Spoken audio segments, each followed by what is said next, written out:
It was such an honor to be able to teach the word of God to you today. Pastor Craig is a very brave man. He gave a microphone to a worship leader and told him to do something other than sing. So kudos to you, brother, for being brave. Listen, I just want to say thank you so much. Thank you so much for embracing me as one of your worship leaders here. Thank you for embracing my family. It's just so awesome and wonderful to see you guys out in the community, at the beach, in the woods, downtown, walking by my house. Central Wesleyan is everywhere. You all are everywhere. And it's just wonderful when you come up and say, hey, we just love you and thanks for joining our congregation. And it's just a blessing to do so. I also want to say a huge thank you.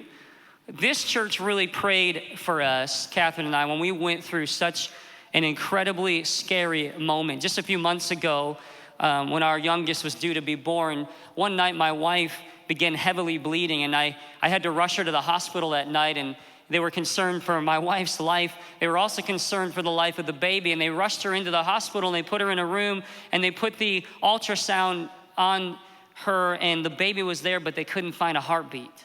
They were really concerned, couldn't find a heartbeat. She was still lifeless. She wasn't moving, and all the previous ultrasounds we had seen, our baby was active and moving around, and they could always find the heartbeat right away. There was no heartbeat, or at least they couldn't find one. And of course, in that moment, just fear just hit our hearts. But I had texted some of the staff, Micah, Mike, Craig, and said, hey, this is what's going on. And many of you were Facebooking and emailing and texting saying, we're praying, we're standing with you. So in that moment, I just look over at my wife, and as I look at this screen of my child not moving, the thought hit my mind, I'm looking at my dead daughter. Just had that thought that, and all the fear that goes along with that, and how am I gonna tell my children? How am I gonna tell the world? How are we gonna handle this? How is my wife gonna handle this?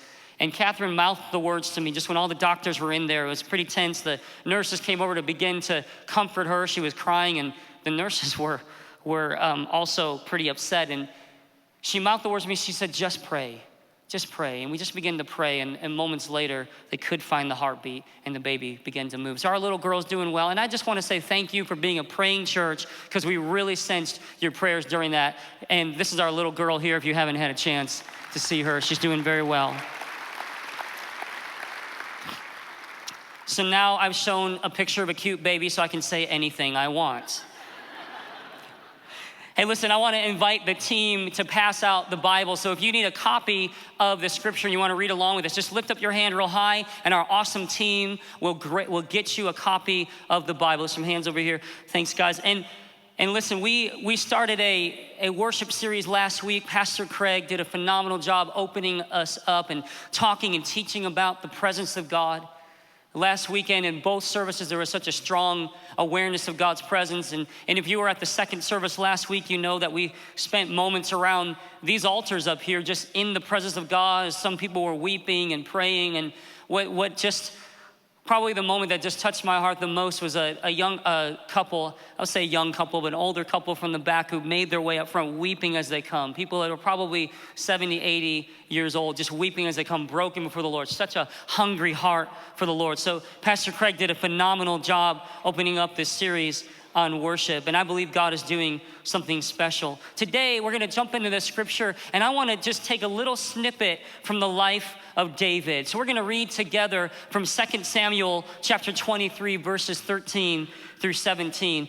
And it says, during harvest time, 3 of the 30 chief warriors came down to David at the cave of Adullam, while a band of Philistines was encamped in the valley of Rephaim.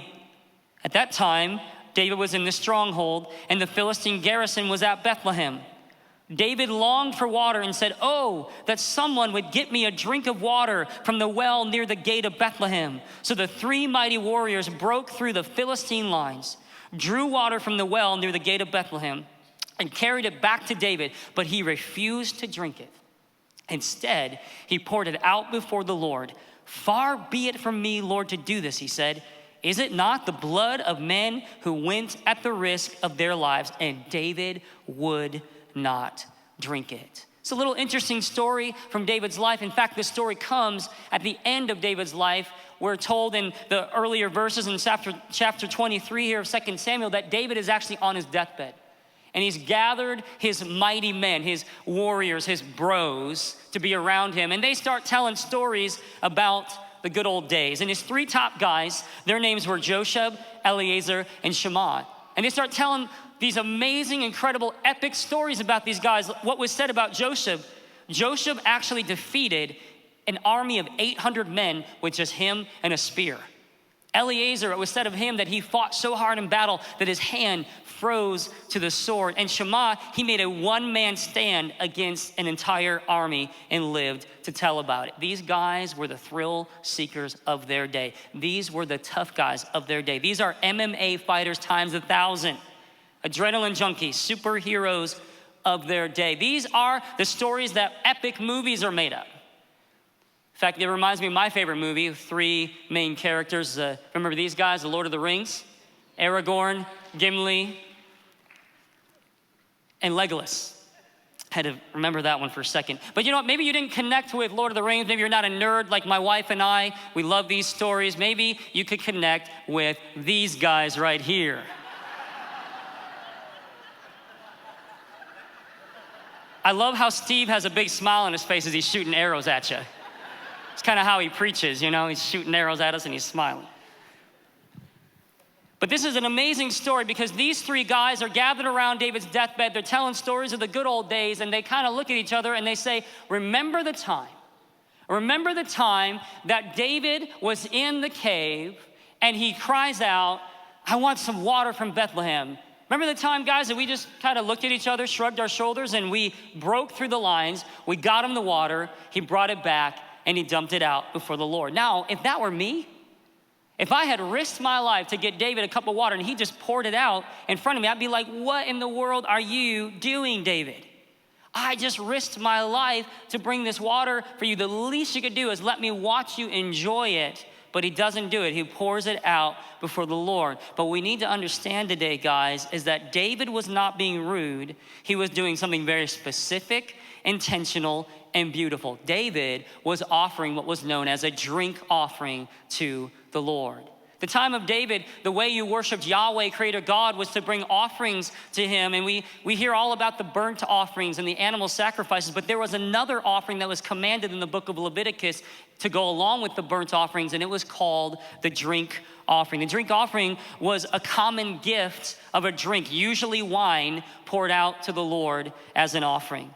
But a few things today that I want us to understand about the drink offering and be able to apply it to our lives, our worship lives, both corporately and individually today. First, I want you to understand simply that the drink offering was an act of worship.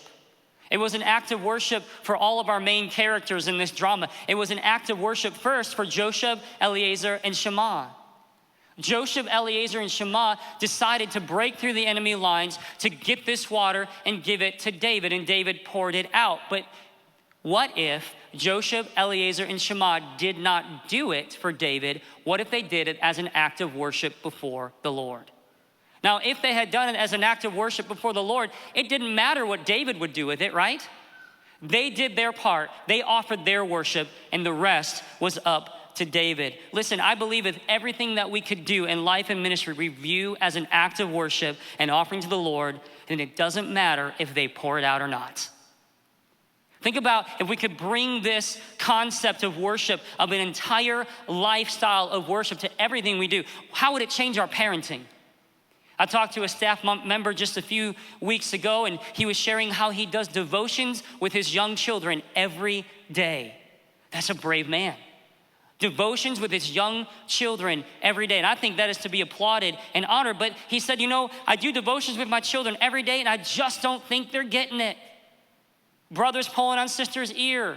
You know, they're doing all the things that kids do. I'm just not sure they're getting it. But what he's doing as a dad is he's offering that to the Lord. That's his service of worship to the Lord. So it doesn't matter in a sense what his kids do with it, right? Now we know that God is doing something there. We know that as that dad speaks that into the lives, it's gonna grow and it's gonna bear fruit. We know that. But how would it change our jobs, what we bring to our jobs? Now, I certainly don't. I have amazing people that are over me, bosses. I have amazing bosses, but some folks find themselves in a position where they're working for someone who's difficult. They're working for someone who is harsh and hard. What if we could bring what we do at work, not for our boss's thumbs up or thumbs down, but for the Lord? How would that change what we do and what we bring? In our marriages, well, how would that change? What if we said, I'm going to love my spouse regardless of whether he or she loves me back? I'm gonna do that as an offering to the Lord. How would that change our marriages? See, I believe living a life poured out to God will radically shift our focus from what can I get out of life to what can I pour myself out for in this life. And so the giving of this cup of water to David for Josheb, Eleazar, and Shammah was an act of worship. And it didn't matter if David poured it out or drank it. But we also need to understand the other side is this drink offering was also an act of worship for David. David, in terms of all of the characters in the Old Testament, David was probably the most extravagant worshiper. Consider these words that he wrote in Psalm 63, verse 1. Just listen to the language here. Listen to the heart intent of what David is saying to God in Psalm 63, verse 1. He writes, "You, God, are my God. Earnestly I seek you. I thirst for you. My whole being longs for you in a dry and parched land where there is no water." Look at the language here, guys. Earnestly I seek you. I thirst for you. He's likening his thirst for God as if he was in a desert where there was no water. That is full of raw and passionate emotion. See, David wasn't sitting down just writing correct theology. He was writing correct theology, but that wasn't his intent. It was a raw and desperate heart cry for God. See, I would submit to you today that everything good in our lives begins with a raw and a desperate heart cry for God. Those of us that are in ministry, those of you that have any kind of ministry at all, and I believe probably all of you do to some extent, those of you that have a ministry, have a passion, it probably didn't start with some kind of mental idea. Well, I think this is a good idea. There was probably something that moved your heart. That moved you into helping other people, that moved you into going to the mission field, that moved you into going to the mission house. Think about those of us that call ourselves saved, those of us that call ourselves Christian. I believe that probably for most of us in this room, it wasn't just a good idea. Well, that sounds like a good idea, so I'll agree with it. Probably for most of us in this room, the love of God was revealed to us. It was revealed to us that we were sinners, that we needed a Savior, and that the love of God was so real and powerful that we, at one point in our lives, said yes to Jesus. So I submit to you that all the good things in life begin with a heart cry. I want you to think about the most beloved songs of the church, those hymns and songs that have lasted for ages. When they were first written, they weren't written to be great hymns of the faith. They were the heart cry of a worshiper. Some of you are gonna know where I'm going with this, but there was a man named John Newton who lived in the 1700s, and he had the most vile and wicked and terrible job that anyone could have. He trafficked human beings. He was a slave ship in the 1700s, taking slaves from Africa and selling them in Great Britain. One day, John Newton got a revelation of the love of God. He got a revelation of the holiness of God, and he turned to the Lord and he forsook his old way of life, but he carried with him the weight of what he had done. And in his loving way, as Jesus began to minister to him, as the Spirit of God began to grow in him, he understood and began to understand that his sin indeed was washed away. And out of that experience, he writes these now famous words that you all know: "Amazing grace, how sweet the sound that saved a wretch like me. I once was lost, but now I'm found. I was blind, but now I see." John Newton was not a man trying to write a great hymn of the faith. He was a man writing about his encounter with the living Jesus.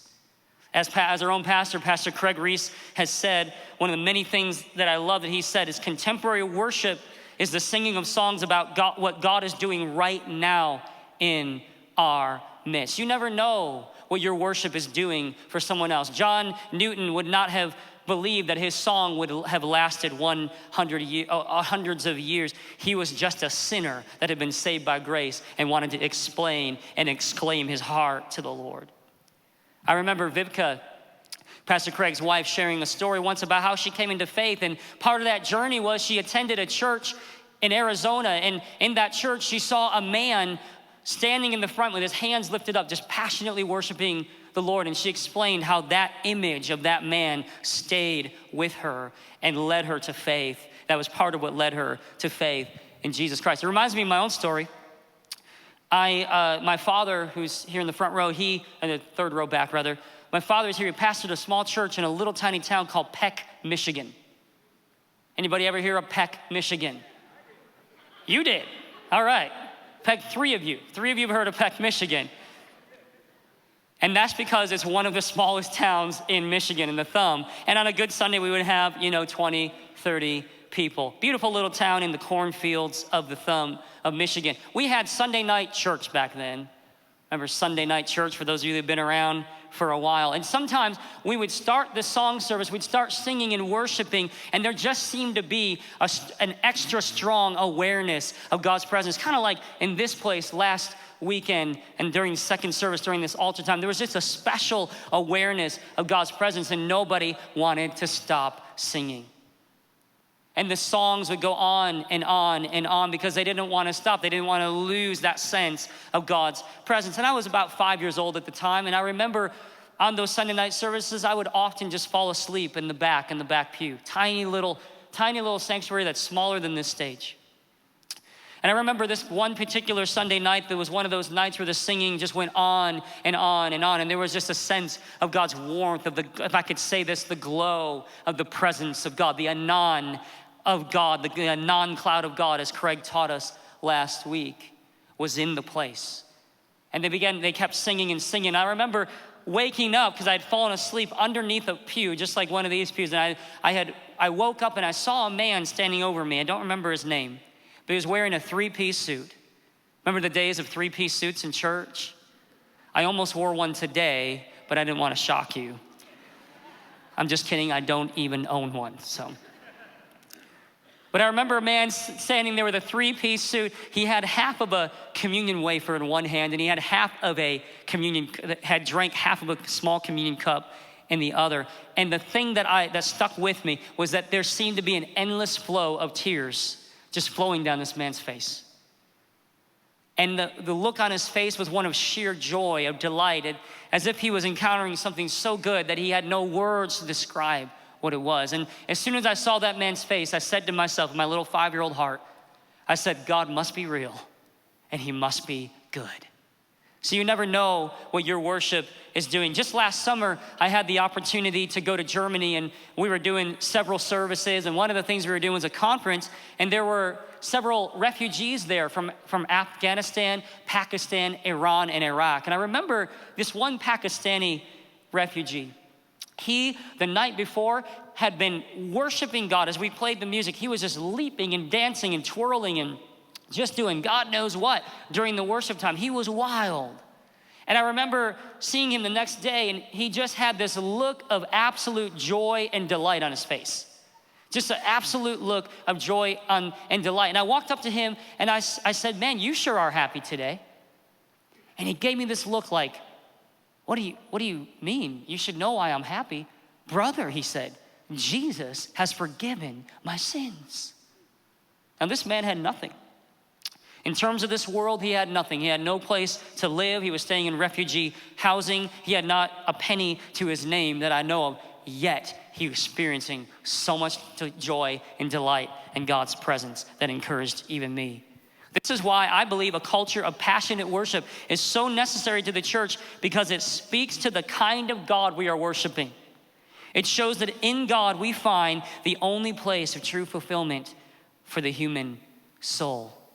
It was 4 years ago that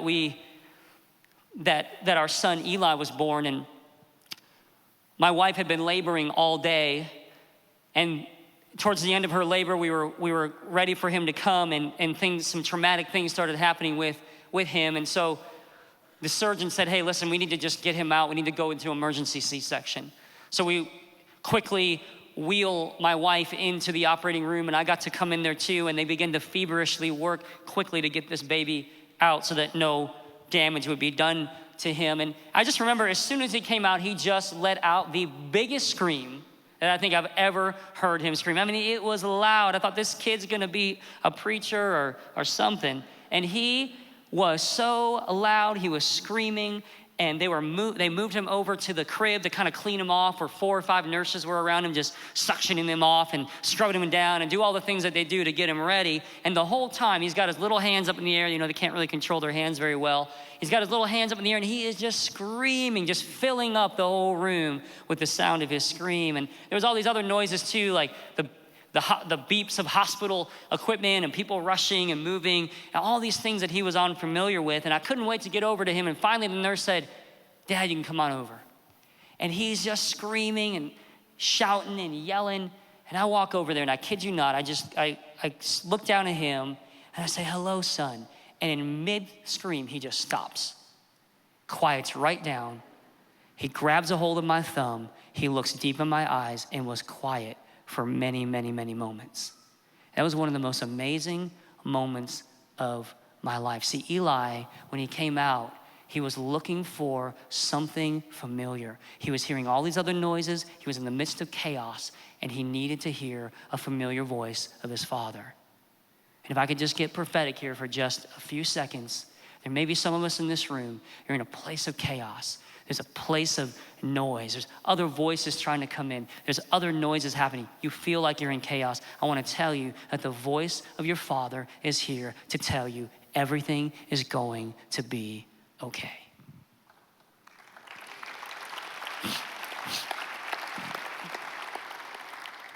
See, when we cry out to God in worship, when we sense that yearning, we are reminded that we are the children of God and there is no place like being at home in his presence. The next thing I want you to know about the drink offering this morning is that the drink offering is a lesson about worth. As I mentioned before, the drink offering was usually offered as a cup of wine. Wine is one of the most expensive drinks that money can buy. There are bottles of wine for sale on this planet that cost upwards of $225,000. If you went to Burns Steakhouse in Tampa, Florida, and you had a whole bunch of money burning a hole in your pocket, you could go there and order a bottle of wine that would cost $30,000. Can you imagine the tip on that bill? You just made your waiter's day. No thanks, I'll just have a Coke with free refills. The drink offering was supposed to be costly. This is exactly why David would not drink the water given to him by Josheb, Eleazar, and Shammah. He poured it out. Let's look at this verse again from the scripture. So the 3 mighty warriors broke through the Philistine lines. They drew water from the well near the gate of Bethlehem and carried it back to David, but he refused to drink it. Instead, he poured it out before the Lord. "Far be it from me, Lord, to do this," he said. "Is it not the blood of men who went at the risk of their own lives?" And David would not drink it. See, the reason why he wouldn't drink it is that David realized how expensive that cup of water really was. It represented the lives of his friends. Were he to drink that water, he would be saying, "Josheb, Eleazar, and Shammah, your lives are just worth a little cup of water."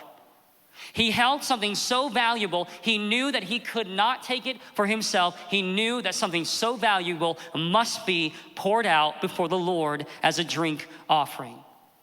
And actually, the drink offering shows up several times in the New Testament. It doesn't just stay in the Old Testament, it carries through. We see this in the language of Paul in Philippians 2:17. Paul's at the end of his life. The Apostle Paul is at the end of his life. And he says this to the Philippians: "But even if I'm being poured out like a drink offering on the sacrifice and service coming from your faith, I am glad and rejoice with you." See, Paul, being a Pharisee, would have understood the drink offering well. He certainly would have been in temple worship offering that drink offering to the Lord. But now, after meeting Jesus and at the end of his life, he understood that the drink offering was never about pouring out wine or any other drink, that the drink offering was all about a life being poured out in service and sacrifice to God. See, the drink offering in the new covenant actually becomes costlier than in the old covenant. And nowhere do we see this more than when we see Jesus himself taking the drink offering. When Jesus inaugurates the new covenant, he does so in the context of a drink offering. Let's look at this in Matthew 26:27. Then he took the cup, he gave thanks and offered it to them, saying, "Drink from it, all of you. This is my blood of the new covenant, which is poured out for many for the forgiveness of sins." Church, this would be the most expensive drink offering ever given. Jesus, because of his love for you and I, says, I will take this drink offering and I will pour it out. Think about the garden the night before he's crucified. He's wrestling in prayer. And what does he say? He says, Father, if it's possible, let this what? Cup pass from me. Let this cup pass from me. In other words, I don't know, Father, if it's possible, any other way, does it have to be this drink offering? But then he says, nevertheless, whatever you will, I will do. Jesus, when he goes to the cross, he brings a drink offering to the Lord, and he bears all of our physical, emotional, and spiritual pain as he suffers under intense physical torment, all the while bearing our sin and shame and bondage on the cross. Just as David poured out the offering of water from Josheb, Eleazar, and Shammah to show the worth of the men who gave him the drink, remember, he poured that out to say, listen, my friends' lives are worth more than this. Jesus took the drink offering and offered it to God on our behalf to show the worth of the ones he was dying for. The most costly, the most expensive, the most precious thing that has ever hit this planet is the blood of the Son of God. And he says humanity is worth my blood. That's what God thinks of you. Kind of makes you think differently of the person sitting next to you, that God says they were worth the blood of his Son. Makes you think differently about the person you're married to. God thinks they're worth the blood of his Son. Makes you think differently about that little lady who messed up your order at KFC. God thinks she's worth the blood of his Son. So listen, next time you feel less than or worthless or invisible, you just look at the cross and remember that Jesus poured out everything for you to show how much you mean to him. Next thing I want you to understand is that the drink offering was all or nothing. When David received that cup of water, I'm actually gonna drink this because I'm thirsty, so I hope this came from a really good source. I have no idea. And I did what David did not do. When he got this drink of water, he took it and he poured it out before the Lord. And it's not coming back. It's not coming back. You can't get it back. It's gone. Jesus did the same thing with his drink offering to the Lord. He poured it out for you and I, and it's not coming back. It's all or nothing. As we close today, I want to hear about another drink offering of an ordinary, unknown woman who poured out every aspect of her life in one beautiful, extravagant act of worship. We're going to read the story from the Gospels. And this story is contained in all four of the Gospels. So this was a central theme that Jesus wanted to get across. This is a central theme that the disciples would have been deeply impacted by and taken through their whole lives. And each of them, all four of the Gospel writers, this story is contained. So this story has a lot to say to us. So we're gonna read this out of Luke. When one of the Pharisees invited Jesus to have dinner with him, he went to the Pharisee's house and reclined at the table. A woman in that town who lived a sinful life learned that Jesus was eating at the Pharisee's house. So she came there with an alabaster jar of perfume. And as she stood behind him at his feet weeping, she began to wet his feet with her tears. Then she wiped them with her hair, kissed them, and poured perfume on them. When the Pharisee who had invited him saw this, he said to himself, if this man were a prophet, he would know who is touching him and what kind of woman she is, that she is a sinner. Jesus answered him, Simon, I have something to tell you. Tell me, teacher, he said. 2 people owed money to a certain moneylender. One owed him 500 denarii and the other 50. Neither of them had the money to pay him back, so he forgave the debts of both. Now, which one of them do you think will love him more? Simon replied, I suppose the one who had the bigger debt forgiven. You have judged correctly, Jesus said. Then he turned toward the woman and said to Simon, do you see this woman? I came into your house. You did not give me any water for my feet, but she wet my feet with her tears and wiped them with her hair. You did not give me a kiss, but this woman from the time I entered has not stopped kissing my feet. You did not put any oil on my head, but she has poured perfume on my feet. Therefore, I tell you, her many sins have been forgiven as her great love has shown. But whoever has been forgiven little loves little. What an incredible story of an extravagant act of worship. Let me tell you a little bit about this woman. She's unnamed by 3 of the 4 gospel writers. John is the only one who names her, and he says that her name is Mary from a town called Bethany. Bethany, consequently, is not too far from Bethlehem and the offering of our 3 heroes, Joseph, Eliezer, and Shammah. See, Joseph, Eliezer, and Shammah, they broke through enemy lines to offer their offering. This woman broke through alabaster jars. Scripture says that this alabaster jar, the oil inside, was worth a year's wages. A year's wages. For a woman in the first century to pour out that kind of wealth on the feet of Jesus, what is she saying? She's saying, I trust you with my future. I trust you with my future.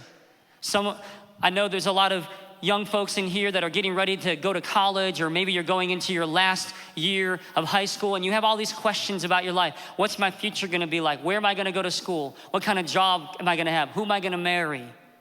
The best thing that you can do, the most amazing thing you can give to Jesus is to pour your future out on his feet and say, Jesus, I trust you.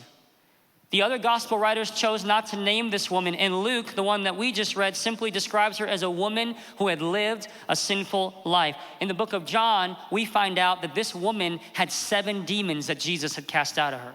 Now, I don't know what kind of lifestyle you have to have 7 demons in you, but I bet it's not pretty.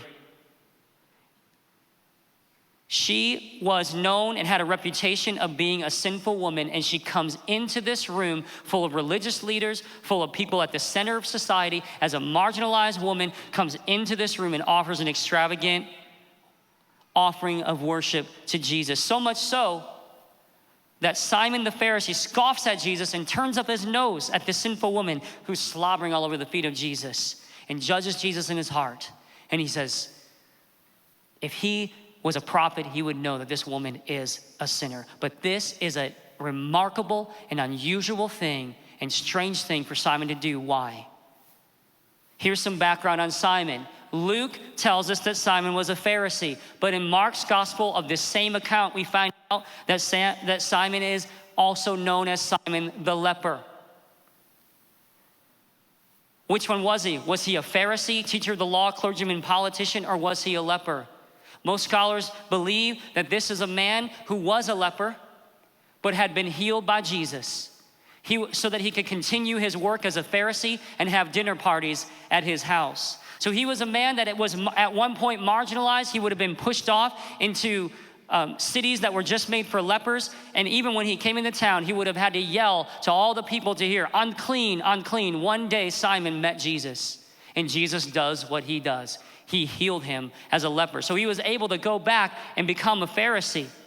He was also able to host dinner parties at his house, but here is the problem. Simon forgot that he was a recipient of mercy. Jesus asked Simon, do you see this woman? He asked him, do you see this woman? Because Simon really did not see this woman. Sure, with his physical eyes, he saw, oh, there's a sinful woman slobbering all over the feet of Jesus. How awkward, how strange, how weird. But if Simon really saw the woman, he would have seen himself. Because Simon was a recipient of great mercy. He was someone that had been delivered and set free by Jesus. But all he does is offer a little dinner party, giving him a little nod. He does not offer Jesus the customary kiss that you would receive if you walked into a Middle Eastern home in the first century. Even today, when you walk into a Middle Eastern home, if they welcome you as a guest, they kiss you on either cheek. He does not receive the customary foot washing to get the dust off of his feet. In stark contrast to Simon, the woman comes in and brings a more extravagant gift. She goes beyond the customary and brings extravagance, pours out expensive oil on his feet. Emotion wells up inside of her as she realizes how much she's been delivered from, as she realizes what Jesus has done for her. And she does not just wash Jesus' feet with water, she actually produces tears to wash his feet. See, Simon was satisfied with God's blessing, God's handouts, but the woman would only be satisfied with God himself. Extravagant worshipers will not just settle for God's blessing. They will not just settle for God's handouts. They will only be satisfied with God himself. See, that woman came there not to celebrate that she had been healed. She came there to celebrate the healer. She came there not to get excited about her sins being forgiven. She came there to worship the one that had forgiven her sins. She came there not to get all ecstatic about chains being broken in her life. She became ecstatic about the chain breaker. She was an extravagant worshiper, and not even death could hold her back from worshiping Jesus. When just 1 week later, Mary of Bethany, John tells us, comes again to anoint the body of Jesus, but this time she comes to the tomb. Maybe with the same alabaster jar, maybe with the same intent to worship. See, all of her hope, all of her future had been wrapped up in Jesus. Now he was dead, but she wasn't even gonna let that stop her devotion. And she shows up at the tomb and she hears some of the most beautiful words that have ever been uttered on the face of this earth. Jesus is not here, he is risen. And it was her that had the privilege of taking this beautiful message back to the disciples to say, guys, this is more than we hoped, more than we dreamed. Jesus is not just the Messiah of Israel. Turns out he's Lord of all, and even death has to obey him. He is risen from the dead. It was her that brought the message. It was her that brought the spark that started the fire that ignited a massive move of the kingdom of heaven that is still happening today. It was her, and it all began with an extravagant devotion to Jesus in worship. Church, I really believe that the proclamation of the risen Jesus should accompany extravagant and passionate worship because it's a response to the extravagant and passionate gift of God to us through Jesus. Because Jesus poured himself out so extravagantly for us, we can do the same. I want to invite the band to come up, and we're going to enter into a time of worship. As we do that, I want to offer one more thought for you. Now the drink offering is in our hands. Not the physical pouring out of liquid in the presence of the Lord. That is all done away with. On this side of the cross, it is a devotion of an entire life consumed with who God is. And God reveals to himself to us through his son, Jesus.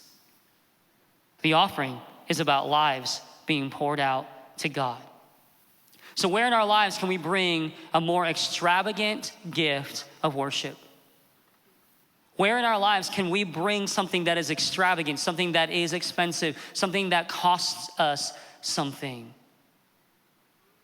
I love the verse, Romans chapter 12, verse 1 says this, in full view of God's mercy, present yourself as a living sacrifice. In other words, look at the mercy of God. And because of that mercy, because of that extravagance, you can now present yourself fully to God. Maybe for some of us in this room, the drink offering looks like bringing our best to him at a church service here. Maybe for some of us in this room, you're the first to lift your hand, you're the first to stand, you're the first to shout, but you are holding something back behind your back from him. If your life is a 20-ounce cup, maybe 3 ounces, you just don't want to give up. It could be just fully surrendering your finances to the Lord. It could be sexual purity. It could be a critical spirit that you just don't want to let go of. For some of us, it may mean that we see that we are recipients of mercy and we start to act accordingly. Maybe for some of us, it means that, you put your faith in Jesus, but you've never made that public confession of faith through baptism. And for you, a drink offering would be to sign up for baptism that's happening next Sunday night at Holland State Park. Maybe for some of us, it's simply trudging through the sand at Holland State Park next Sunday night as we celebrate with those that are celebrating their rebirth in Jesus. Or maybe we are waking up to how much worth Jesus really has. And we simply want to pour out our adoration and our thankfulness to him in this moment of time. And I want to invite you to do that with us as we just sing a song together. I'm sure you want to join me in thanking Nate for showing not just what's behind his heart, but what's behind the heart of every one of our worship art staff. What you heard today was what we are privileged on staff to hear each and every day, that behind the music that you hear, many people come up and say, wow, you try and do everything with excellence. It's almost like going to a show. Folks, this is not a show. This is who they are. And I get the privilege of seeing this and hearing this day in and day out, week in and week out. And I really just sensed in a series on worship, it would not be right for you not to see the heart of the people that lead you. When they express, it's not for show. It's because it's exuberant joy, because they've encountered the God of mercy, and it's all that they can do to let that out.